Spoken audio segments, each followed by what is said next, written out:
हिंदू है, ये पूछ के कश्मीर के पहलगांव में 26 लोगों को गोली मार दिया गया।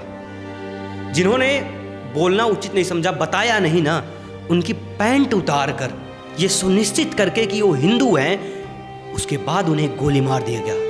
भारत में हम हमेशा पढ़ते हैं गंगा जमुना तहजीब, कहते हैं कि मजहब नहीं सिखाता हमें आपस में बैर करना। तो क्या जिन्होंने गोली मारा उनका कोई धर्म नहीं था, उनका कोई मजहब नहीं था? अगर उनका कोई मजहब नहीं था तो उन्होंने धर्म पूछकर गोली क्यों मारा? और जिन्हें गोली मारा गया था ना, उनसे कोई बहसबाजी नहीं हुई थी, कोई बात नहीं हुआ था, उन्हें सिर्फ इसलिए मार दिया गया क्योंकि वो हिंदू थे।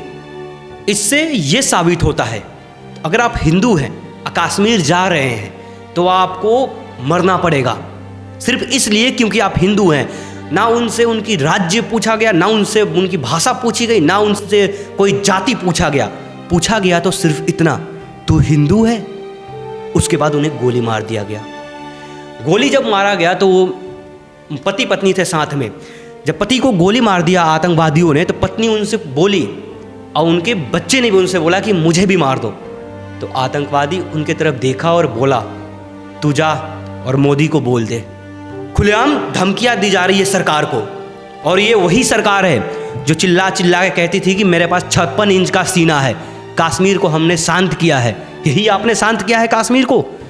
26 लोगों को दिन दहाड़े सिर्फ धर्म के नाम पे गोली मार दी जा रही है, और आप अभी तक 24 घंटे पूरे हुए, आपने अभी तक कुछ नहीं किया है, और आप अपने 56 इंच के सीना का बखान करते हैं। हर हिंदुस्तानी की तरह मुझे भी बहुत गुस्सा आ रहा है, लेकिन समझ ये नहीं आ रहा है कि गुस्सा किया किस पर जाए।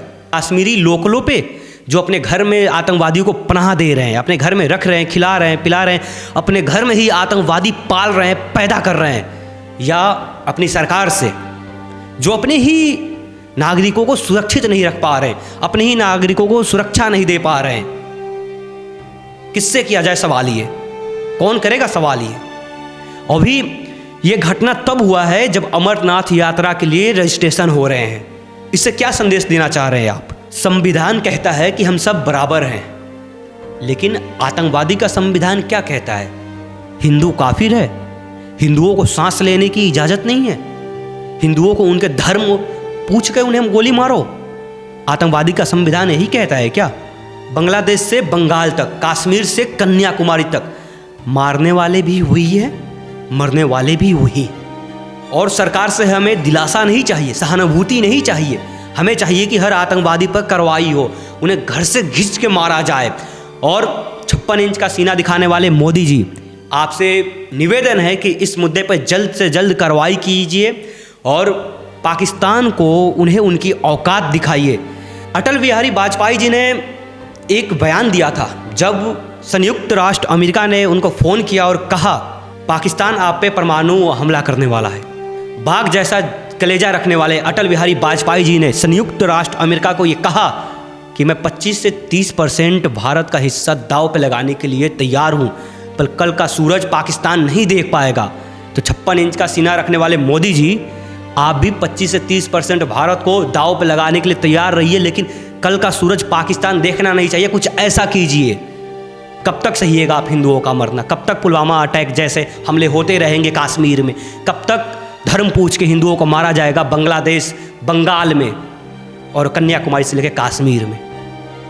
आपसे निवेदन है कि जल्द से जल्द इस मुद्दे पर संज्ञान लीजिए, इस मुद्दे को देखिए। ऐसे अमित शाह वहाँ पहुँचे हुए हैं, लेकिन वहाँ जाने से कुछ नहीं होता है। आतंकवादियों को घर से खींच के मारिए, घर में घुस के मारिए, उसके बाद ही कुछ कहा जाएगा। और जहाँ पे ये घटना हुआ है ना, वहाँ के कुछ लोकल लोगों ने, लोकल लड़कों ने, युवाओं ने कैंडल मार्च निकाला है। और वो दोगले जो कैंडल मार्च निकाले हैं, इतने बड़े इतने मुंह में से गाली निकल रहा है, इतने बड़े वो दोगले हैं कि वो कैंडल मार्च लेके हंस रहे हैं। किसी का परिवार तबाह हुआ है, किसी का पिता मरा हुआ है, किसी का पति मरा हुआ है, किसी का भाई मरा हुआ है, किसी का बेटा मरा हुआ है, और तुम हंस रहे हो। ये उसी मानसिकता के लोग हैं, ये आतंकवादी मानसिकता के लोग हैं जो हंस रहे हैं इस मुद्दे पे। और ये भी उसी मजहब, उसी धर्म से आते हैं जो हंस रहे हैं और ये निकाल रहे हैं कैंडल मार्च, दिखावा कर रहे हैं ये कैंडल मार्च निकाल के और हंस रहे हैं। दोगलो, वक्त है, सुधरो। इसी बात के साथ और सरकार से मैं निवेदन करता हूं कि जल्द से जल्द इस मामले पर संज्ञान ले। जल्द से जल्द 56 इंच का सीना दिखाया जाए मोदी जी जाके कश्मीर के पहलगांव में। जल्द से जल्द आतंकवादियों को मारा जाए। जय हिंद, जय भारत।